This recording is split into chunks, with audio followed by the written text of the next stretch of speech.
Welcome back. As I mentioned before, I love to share stories about language learners.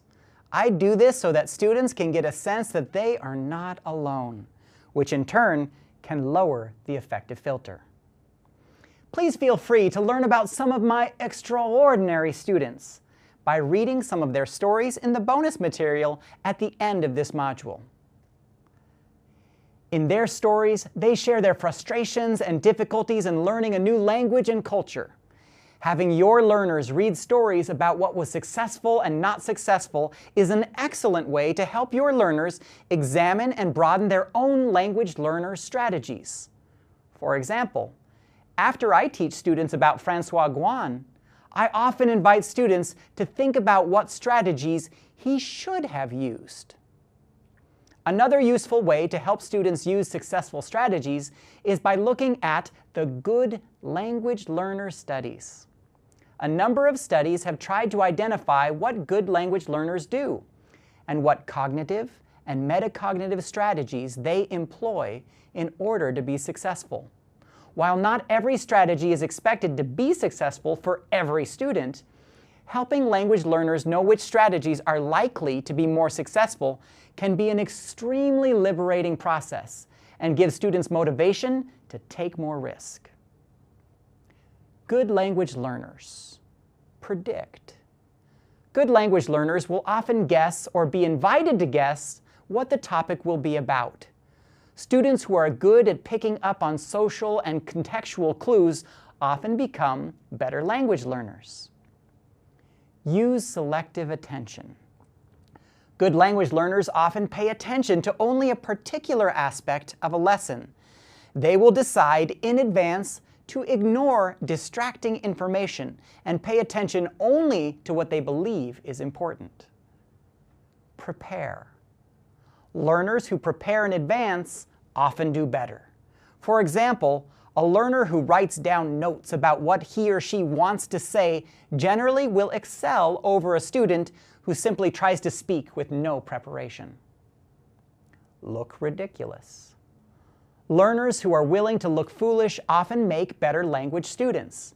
They don't worry about what they look like. They focus on the task and try to accomplish it. Practice. Learners who practice are better able to master the skill of language. Practice should be at the core of any real language class. Monitor. Monitoring refers to correction of your own speech for accuracy in pronunciation, grammar, vocabulary, and appropriateness.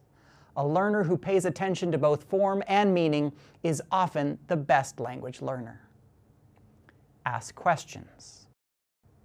Learners who learn to ask questions to those around them and get answers to those questions are more likely to be successful.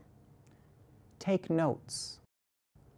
Learners who write down what they hear and discuss are more likely to remember and better able to retain.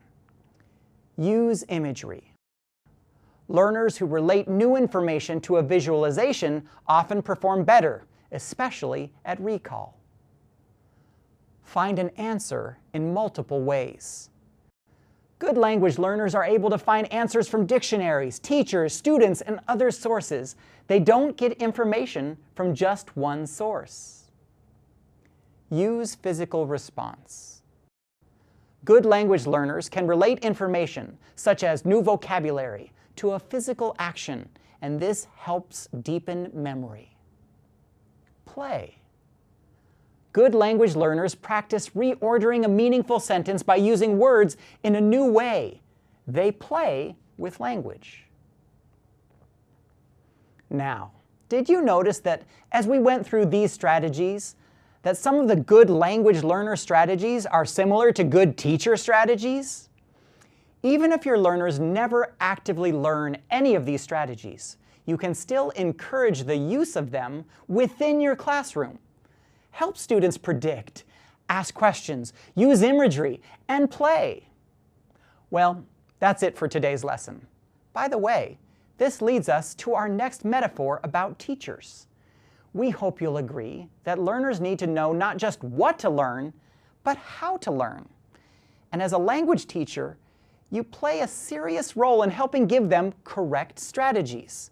In a sense, you are guiding them along a correct path by encouraging them to go in certain directions. So the metaphor we want you to remember is that, as a teacher, you are often a trail guide, helping your learners along a path with obstacles and choices. You help learners to avoid certain pitfalls that Francois fell into and discover strategies that they should use instead. Thanks for watching Teach English Now.